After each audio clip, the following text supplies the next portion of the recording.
Okay, so the old dumper my dumper. Right, okay, what's going on with dumpers? We've got one over there, one over here. Where's number three? Number three is gone. You know, which is great. We've released some funds so we can get some new rubbers on this one. What's the crack though, you know? This one doesn't work. We got the engine running, but it still needs setting up. Got to do the oil pressure. Yeah, that's the main thing holding us back, and I haven't got any fittings to do that, so we'll have to make some. That one needs a new drive belt, no big deal. But why is this why is this even on my mind right now? Well, we've got to get a digger in to fill the hole in around the entrance to the bunker, and I just sold the Doots dumper. Yeah, so that was the only working dumper we had. But what? It was a bit of rubbish really. Didn't like the mud. You know, two-wheel drive dumpers. Okay when you've got a load in them. Not great in the sort of stuff empty. Well, I mean, this is alright. It's when it's a bit sloppier. But either way, that's the that's the long and short of it. We need a working dumper, preferably two, by 10 days time when the digger arrives. Okay, first things first. It's very hard to start this dumper. I've only started it once or twice, but because of the lack of cooling and oil pressure testing, this handle's no good.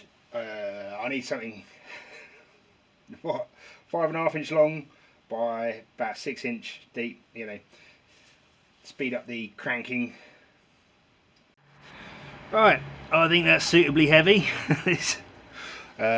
Yeah, dump truck start handles always seem to get absolutely mangled, don't they? So this is a, you know, 30mm round stock, and then a bit of 10mm plate.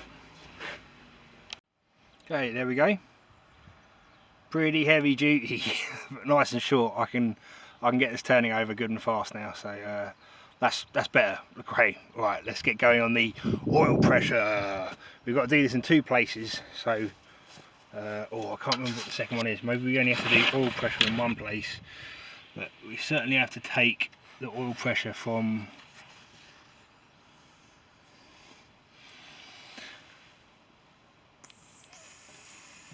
normally you take it from here, but because we've got the accessory drive mounted, we've got to take it from, well, we could still take it from there, but we need to tee it off, wouldn't we? So what I'm thinking is it's going to be easiest just to make another banjo bolt and then feed our pressure gauge from this banjo here. Yeah, it's only temporary whilst we set the engine up.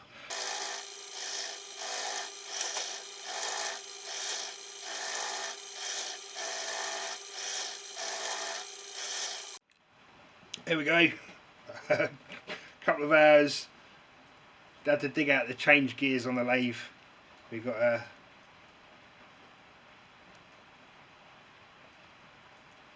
eighth BSP thread. Even little lathe, little mill. Hey, quite proud of it. Yeah. Right. I don't do much thread cutting on the lathe, do I? So yeah.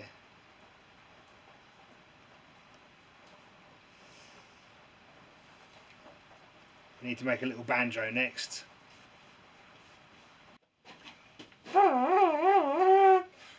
Okay, so yeah, we got the pressure gauge, a little bit of a pig's tail there. Had to do some telescoping of pipe inside to get onto a what was that? Just a barb fitting to go on the back of the pressure gauge, and a little bit of a gash, homemade banjo. And we should be able to throw our bolt through here. Homemade banjo bolt. And stick it onto the engine without letting the accessory box go dry, and also, you know, getting a true reading, I suppose, because if we had problems with the accessory box, we'd know about it, wouldn't we? Yeah, let's do it. Okay, so oil pressure should be 40 to 45 pounds per inch. That seems a little low, but you know, I'm not going to argue with Mr. Petter. Let's fire it up and see what it says.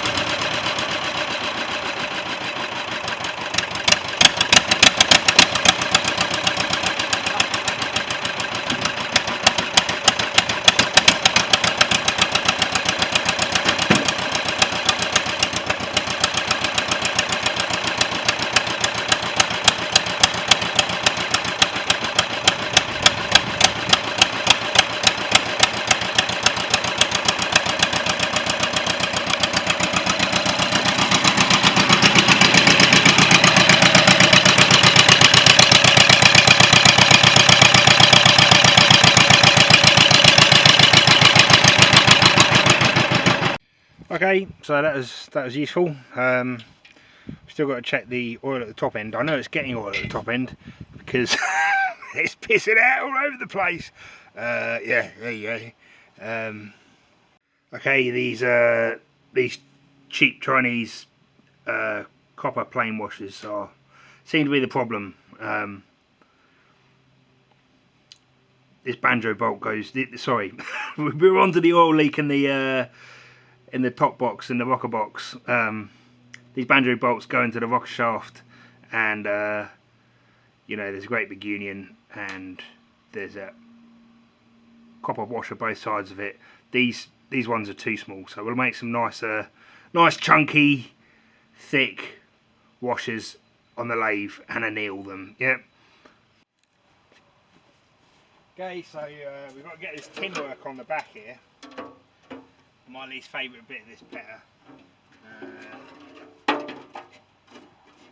Joseph always says to me, petter is better, but you know, just for the fact it's got sheet metal fan shrouds. Either way, this one's battered and buggered. It will go on just about, but previously, in order to make it fit and not rub, someone's crimped the sides up, so it's gonna affect the cooling a bit. We've got a couple of holes in it. They're not that much of a problem, I don't think, but maybe the fan did that, I don't know. I'm going to try and straighten it out a little bit anyway.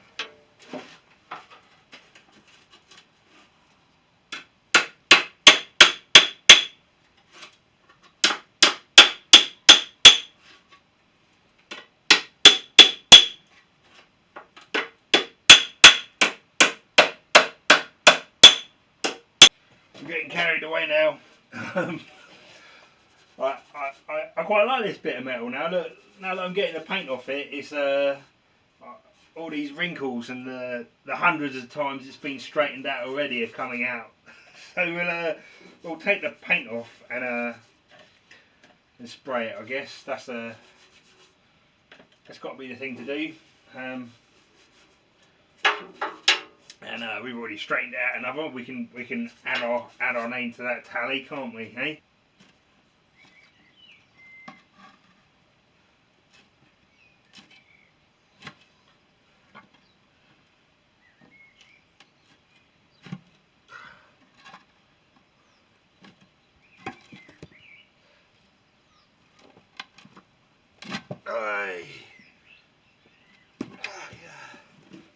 My new tyres should turn up tomorrow, so I'm just trying to straighten out these rims. Hey? Shut up! Right. Yeah, like I say, new tyres turning up tomorrow. Got to get these rims a bit straighter. I'm just going around with a pair of hammers.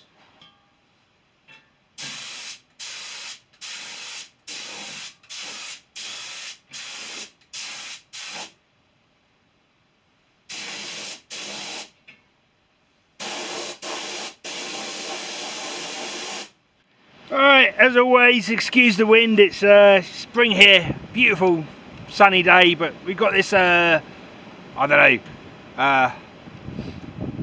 gale shine, I'm going to call it. Yeah, it's like a storm, but it's sunny. Anyway, very nice, very nice. At least it's sunny, eh? Look on the bright side. Right, so I've got the tin work back on. There we go. Haven't put my little mesh guard on there yet, but it should cool itself now. I put the manifolds on. These studs are a little bit too long, but I'm going to leave them for now anyway. Flange for the exhaust. There we go. Nice fire extinguisher exhaust coming up. Just got to make a bit of pipe. I'm going to sit her down here, so I'll make the mounting brackets up for this extinguisher first. Weld that pipe on, and then we'll graft up a bit of pipe to go between them, I suppose. Okay, I started welding some old bits of trampoline together, and this happened. Can't run it up right now because we're on axle stands and they're sinking into the mud already. But I think I'm going to leave it like this, at least for this next job, and see if it's bearable. Yeah. We'll do a bit of work on the air filter now. We do have an air filter with it. Look, this is the filter that caused all the engine damage allegedly. I tried looking for filters, for elements for this, and they look like about 30 quid, 25-30 quid. So we have an alternative. Oh. Okay, so this is an Indian copy or reproduction pattern part Ford 2000 tractor air filter. So perhaps a little bit big for this engine. We don't need anything quite this big, but you know, it's better bigger than smaller, isn't it? Right? Maybe not. I think airflow is important with oil bath air filters. But either way, this cost about a tenner more than the air filter element for the original filter, which let a load of water into the engine and is missing its mushroom and its rubber hose. So we're going to do our best to make a nice adaptation and put this in the dumper.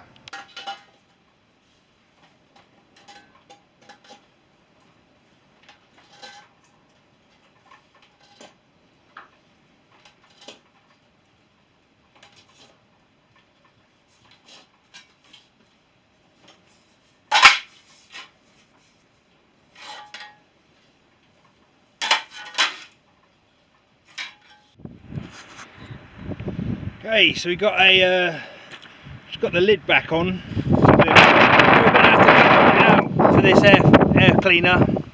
We're going to need to just scallop it there. I might have put a bit of a quadrant of pipe back in there, you know, make it nice. So this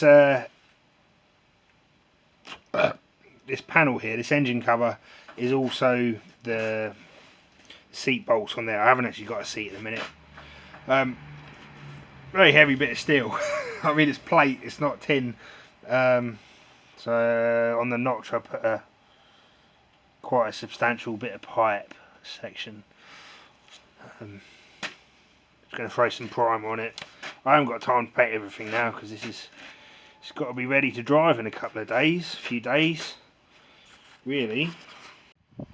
Oh, that looks pretty tasty, doesn't it, eh?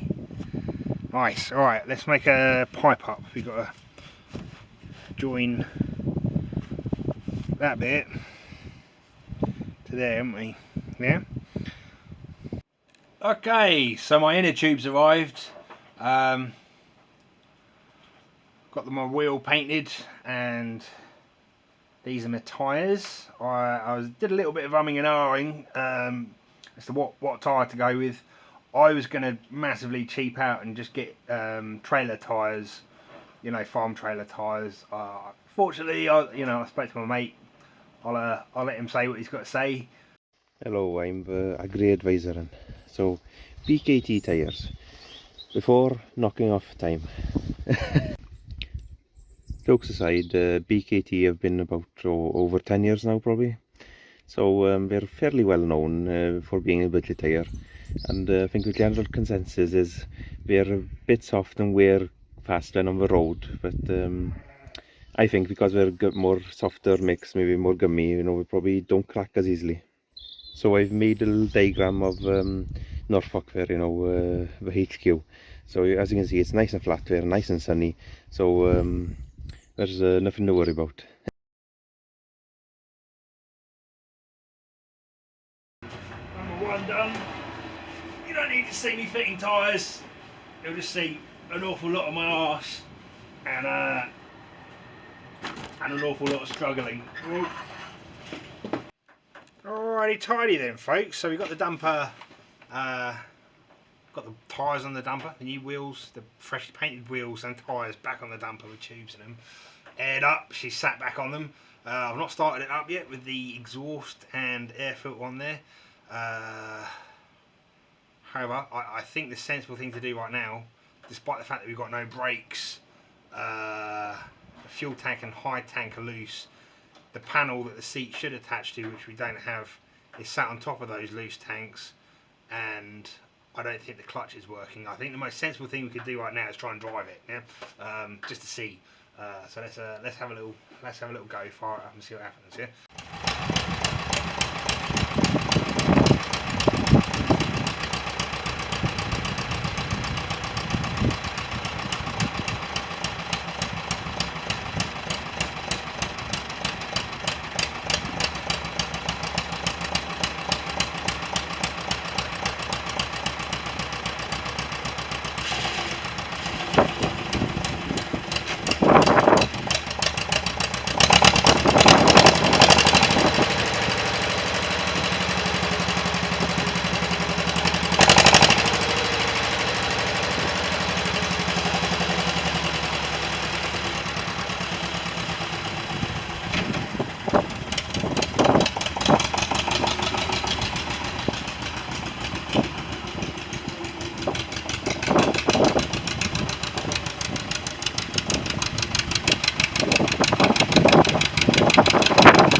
the valve off.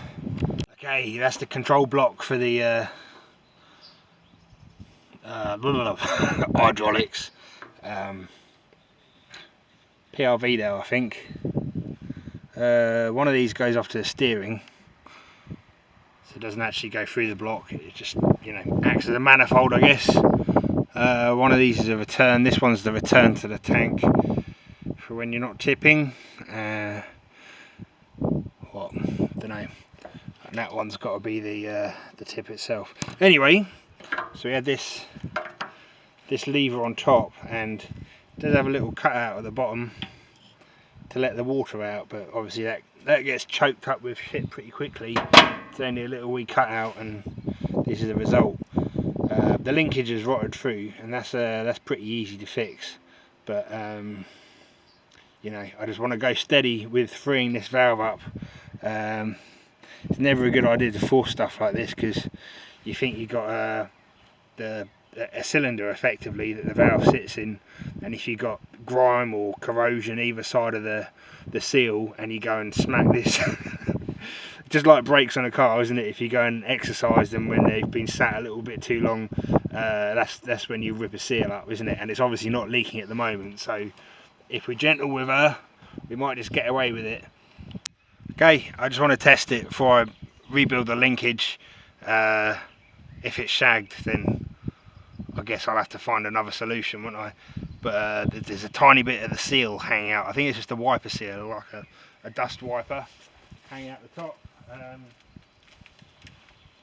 So it does have the potential to piss out fluid. I don't think it will though. Like I say, I think it's just a wiper. It seems to have freed up nicely though.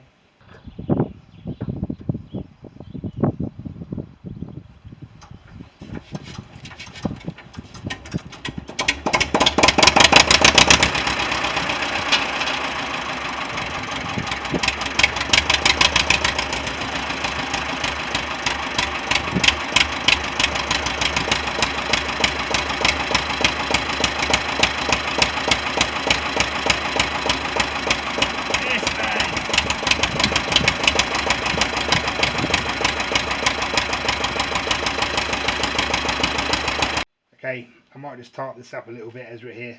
Get rid of these split pins. Put some clevis pins in there, and what, you know, maybe get rid of the green stuff. And I suppose I could throw some paint on it if I was feeling extravagant.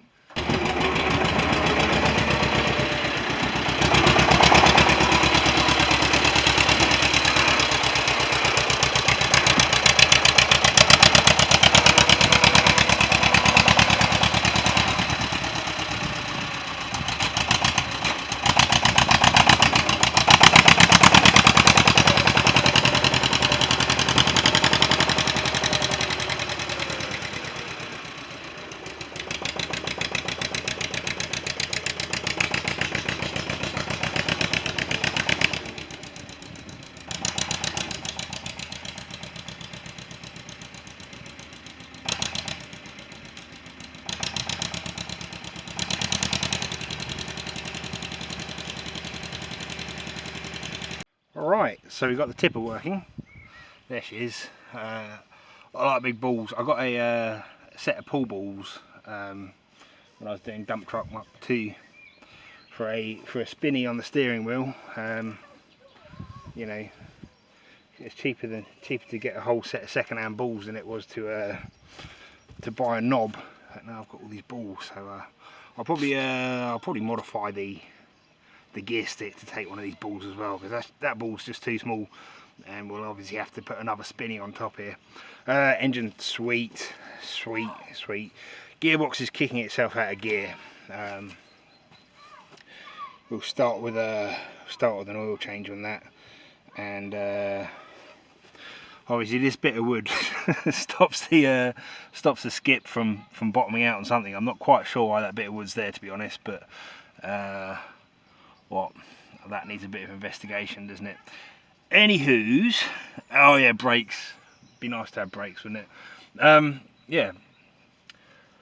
Despite all that, she's probably in a usable condition for